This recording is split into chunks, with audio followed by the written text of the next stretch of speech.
시선 맞춤 시사 토크쇼 시선 뉴스톡 회생 마이크 정남입니다. 오늘도 저와 함께할 두 분 모셨습니다. 안녕하십니까? 반갑습니다. 반갑습니다. 1인칭 부산시민 창기장 토크스타일 심형의 고덕설 이명환입니다. 반갑습니다. 3인칭 부산 변호사 시점형 토크 스타일 팩트체커 안상배 변호사입니다. 반갑습니다. 네, 1인칭 부산시민, 3인칭 변호사. 이야, 이거 뭐 시선 뉴스톡에게 늘 2인칭인 부산시는 약간 좀 피곤할 것 같기도 해요. 아니 뭐 부산 시민의 어떤 이런 의견도 듣고 논리정연한 변호사님의 말도 듣고 뭐 지역 뭐 행정과 지방 정치가 좀 그래야 되는 거 아니겠습니까? 중압감과 책임감이 확 밀려옵니다. 네. 그래요. 사실 이럴 때일수록 우리가 좀 마음의 여유를 가질 필요가 있을 것 같아요. 마음의 여유를 가지기 위해서는 책 한 권이 굉장히 좋지 않을까요? 우리가 사실 가을 시작할 때 오프닝에서 우리 고덕설 씨가 시를 잠깐 읊었는데 그게 편집이 됐어요. 뭐 통으로 헬. 뭐 그럼 말 나온 김에 한 번 더 하시면 되지 뭐. 이거 서로 힘듭니다. 우리 이 토크 때문에 사실 부산시가 얼마나 심신이 피곤하겠어요. 맞아요. 그럼 부산시와 계절 따라서 시 한 편 이게 듣고 싶은 우리 부산 시민을 위해서 고덕설 씨 한번 또 뭐 시 한 편 읊어주시면 안 되겠습니까?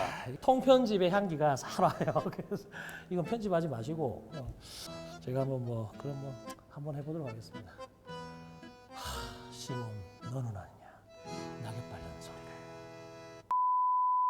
너는 아느냐? 이것도 통편집이 될 것을. 네. 그래요. 가을의 끝자락 느낌만큼은 가을 느낌 충만하게 시작을 해봤습니다. 첫 코너 시작해보죠. 부산 시민의 댓글 집합소 보슈 대통. 잊을만하면 터지는 아동학대 사건이 매년 증가하고 있습니다. 최근 부산에서도 관련 사건이 잇따라 발생하고 있는데요. 전문가들은 아동학대 예방을 위해 법 강화 등이 이루어지고 있지만 아직까지 부족한 실정이 현재 증가 추세의 가장 큰 원인이라고 꼽았습니다. 최근 해운대구의 한 국공립 어린이집 원장의 학대 정황이 포착된 기사에는 그간의 누적된 분노가 댓글에 쏟아지고 있는 상황인데요. 자세한 사건 정황은 차마 입에 담지 못하겠네요. 과격한 욕설에서 성토의 댓글까지 기사 게시판이 난리가 났습니다. 그 중에 제가 고른 댓글 픽. 악마가 왜 아이돌을 돌보는 거죠?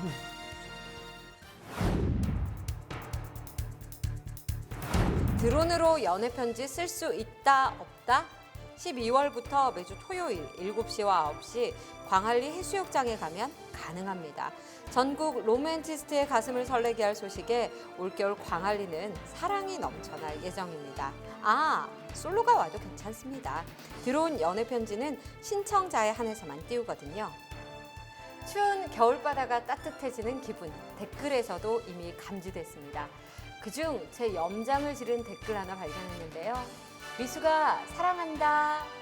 네, 미수님 부럽습니다.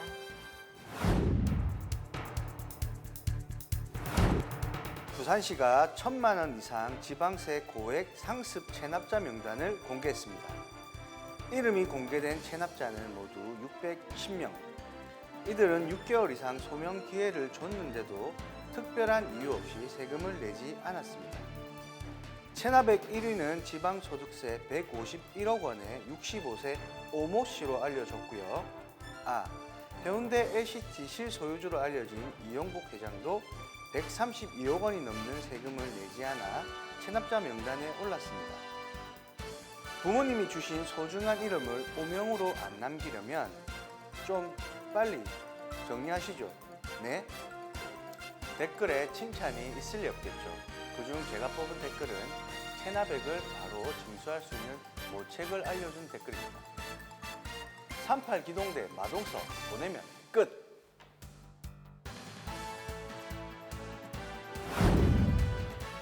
시선 뉴스톡 메인 코너 시작합니다. 이게 무슨 일이고? 네, 우리가 시작할 때 오프닝에서 가을 끝자락이긴 합니다만 독서와 관련한 이야기 했잖아요. 근데 두 분은 책 어디서 사세요?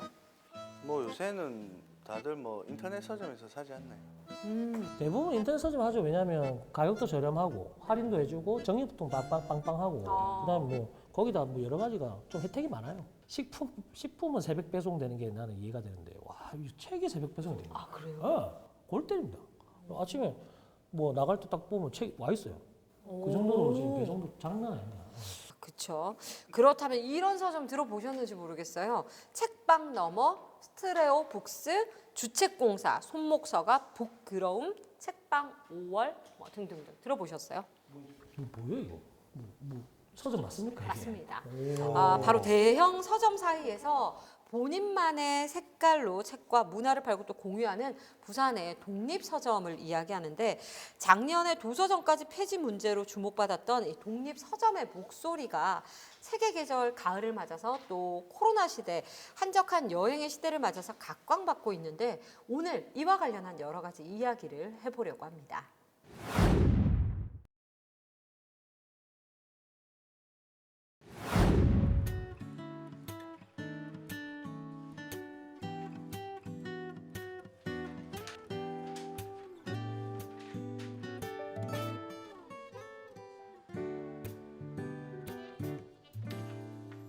제가 심리적으로 힘든 시기가 있었는데 그때 책으로 치유를 많이 받았었고요.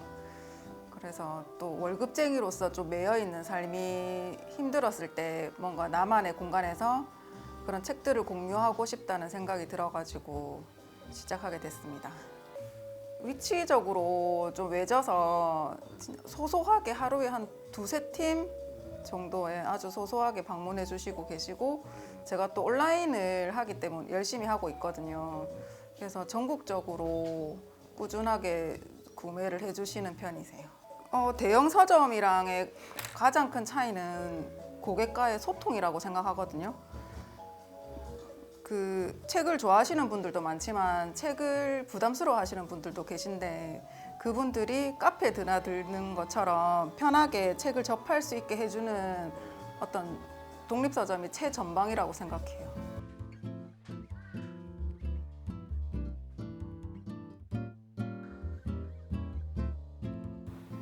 독립출판물은 일단 출판사의 뭐 계약이라든지 뭐 이 책을 냈을 때 이익이 있을까 뭐 이런 거나 홍보나 이런 것을 전혀 제약을 내용도 그렇고 제약을 받지 않고 자유롭게 자기가 쓰고 싶은 글을 자유롭게 인쇄해서 유통까지 책임지는 출판 형태를 말하는 거거든요. 네. 그러다 보니까 뭐 약간 미흡한 점도 있고 그러니까 그런 어설프지만 투박한 멋이 있는 대신 솔직한 내용들이 있는 게 가장 큰 매력인 것 같습니다.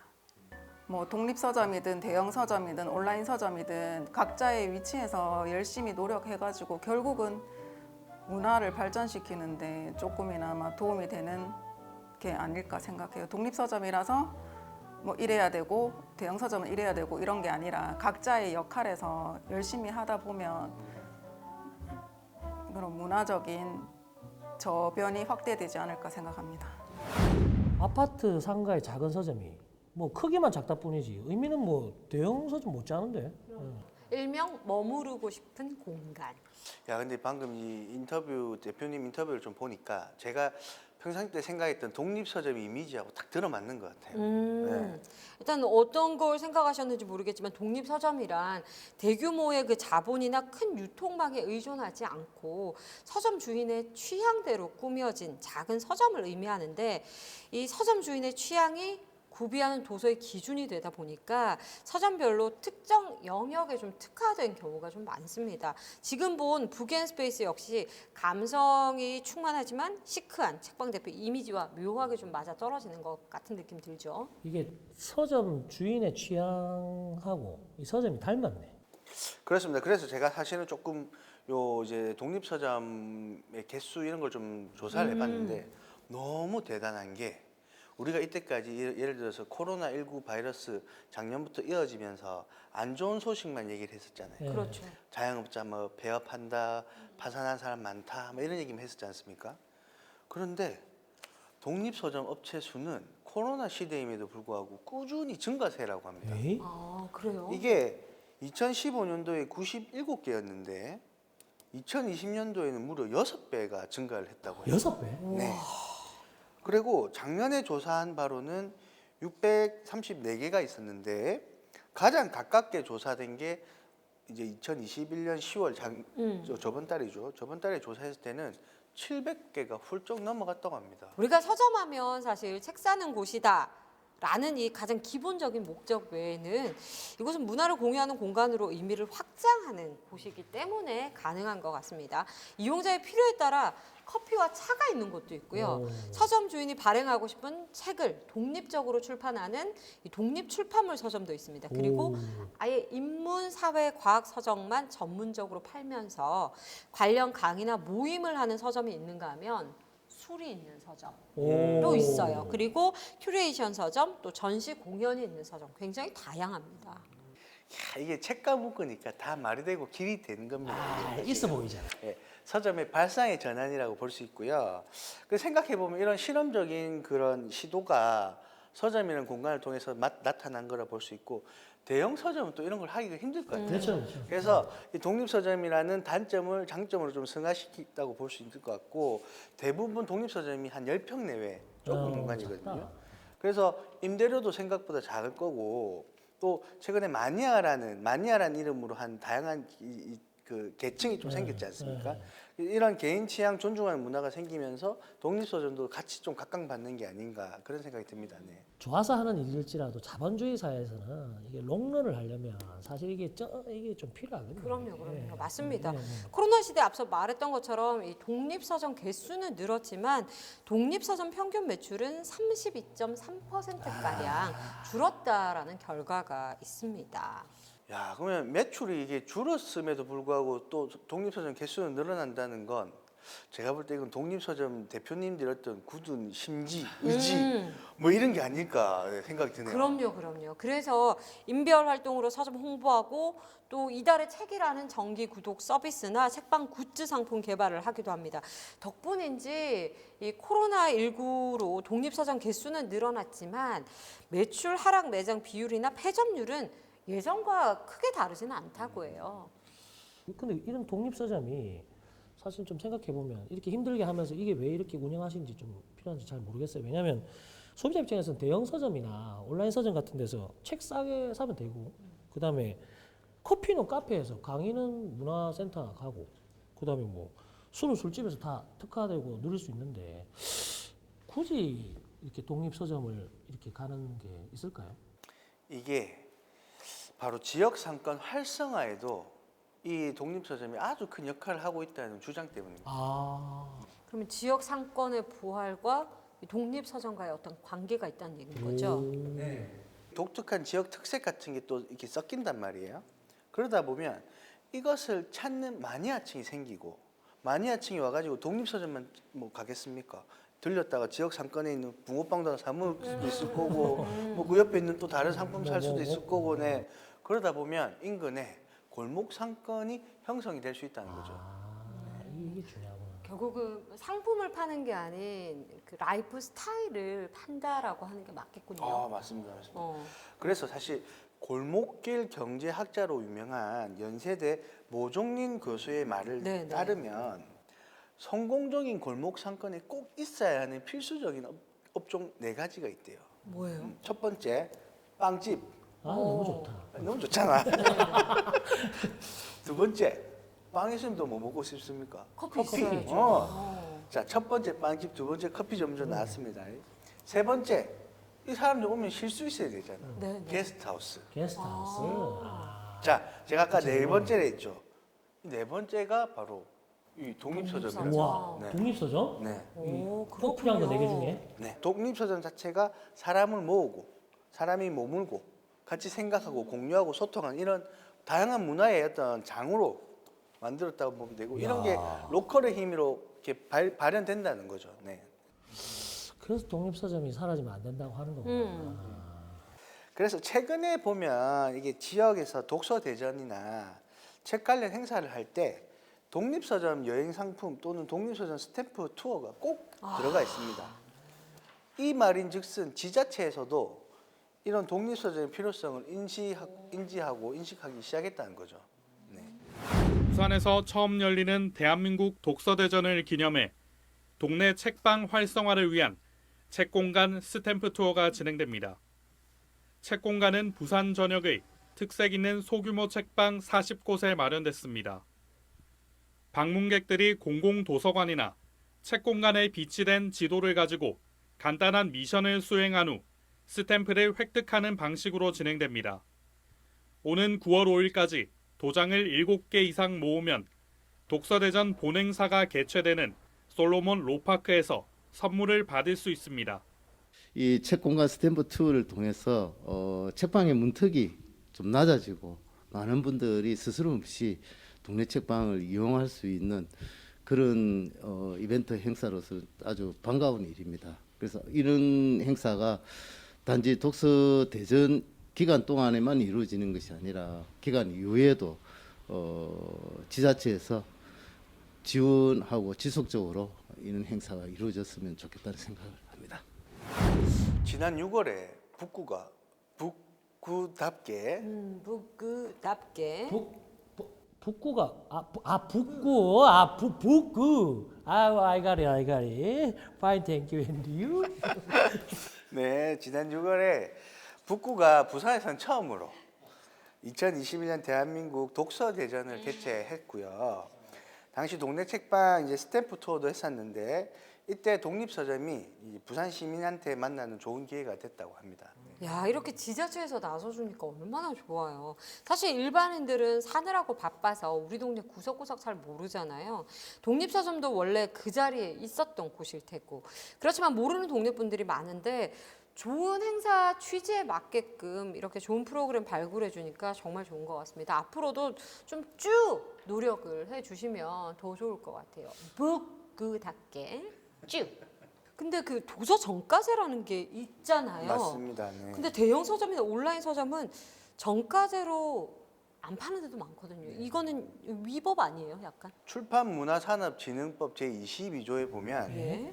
간행물 판매자는 이를 정가대로 판매해야 한다. 해야 한다라고 되어 네네. 있어요. 이게 즉 도서 정가제죠.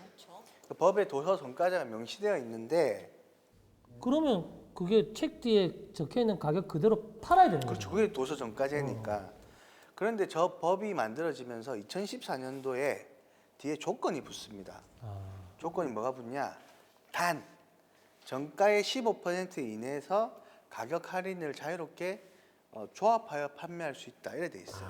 이 틈을 열어줘. 네, 그래서 15%의 여유를 준 거죠. 그러면 이거는 또 완전한 도서 정가제는 아닌 거잖아요. 그렇습니다. 그래서 이걸 또 부분 도서 정가제라고 부르는 거예요. 근데 이건 한시법이기 때문에 3년마다 타당성을 이제 검토해서 재개정이 가능한데 작년 11월에 6년 차 11월에 도서정가제를 폐지하려는 정부 움직임이 있었단 말입니다. 이때 독립서점들이 정말 크게 반발을 했었어요. 네. 그러니까 완전 정가제도 아닌 부분 정가제인 현행 그 도서 정가제를 아예 모든 서점의 규제를 풀어가지고 자유롭게 할인이나 혜택을 주는 걸 이제 허용하겠다라고 정부가 이야기를 했다는 그렇죠. 거잖아요. 자본이 많은 대형 서점 같은 경우에는 당연히 싸게 팔 거 아니에요. 그러면 독립서점은 전혀 경쟁이 안 된다는 거죠. 그래서 저희가 좀 알아보니까 대형 서점이나 온라인 서점 같은 경우에는 도움이 없이 대형 출판사에서 바로 책을 받아볼 수 있지 않습니까? 그러면 보통 한 책 정가의 60% 정도의 돈을 주고 산대요. 그런데 독립서점의 경우에는 이렇게 바로 다이렉트로 살 수 없기 때문에 중간 마진 책을 하나 거쳐야 되는 거예요. 근데 이 도매상이 15%를 가져간대요.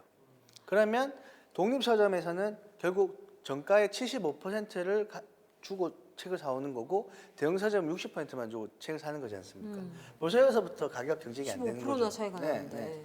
가격 경쟁력이 안 되기 때문에 결국은 도태되고 뭔가를 하고 싶어도 못하는 그런 자본 구조가 돼 버린다는 거죠. 근데 또 한편으로 생각해 보면 정부가 이런 독립 서점을 죽이기 위한 그런 의도가 아니라 우리나라 전체 출판 시장, 그러니까 책 시장을 활성화하려는 시도가 아니었을까 하는 생각도 들긴 해요. 네, 물론 취지가 그런 좋은 의미의 취지일 수도 있습니다. 그런데 이 독립서점 입장에서는 이렇게 돼버릴 경우에 기울어진 운동장이라는 거죠. 이미 3분의 1 정도의 가격이 기울어진 상황에서는 아무리 자신들이 좋은 취지, 좋은 책 발굴하고 이렇게 하더라도 게임이 안 된다는 거죠. 근데 지금 책값 그대로인 것 같던데 밖에 이런 데 보면. 그러니까 결국은 이 출판 독립서점의 업계들이 큰 반발로 인해서 법 개정이 안 됐다고 보시면 됩니다. 그러면 또 앞으로 대략 3년. 그렇죠. 아까 3년마다 재개정 검토한댔으니까 3년이 남았다는 거죠 이제. 아니 그때까지 좀 얼마 안 남았잖아요. 그때까지 진짜 사람들한테 사랑을 많이 받아서 튼튼히 뿌리를 내려가지고 사실 아까 말씀드린 완전 도서 정가제건 부분 도서 정가제건 정가제 폐지가 되건 상관없이 완전히 이거는 그거와 관계없이 딱 잡혀가지고 완전 전문적으로 사람들이 거기를 찾을 수밖에 없는 그런 브랜드가 돼가지고 좀 잘 잡았으면 좋겠어요. 우리 부산 시민 많이 응원하고 좀 그렇게 됐으면 좀 좋겠습니다. 얘기를 들어보니까. 예. 그렇죠. 그러고 보면 이렇게 독립서점을 지속 가능하게 하는 건 바로 지역 사람들이 아닌가라는 생각이 듭니다.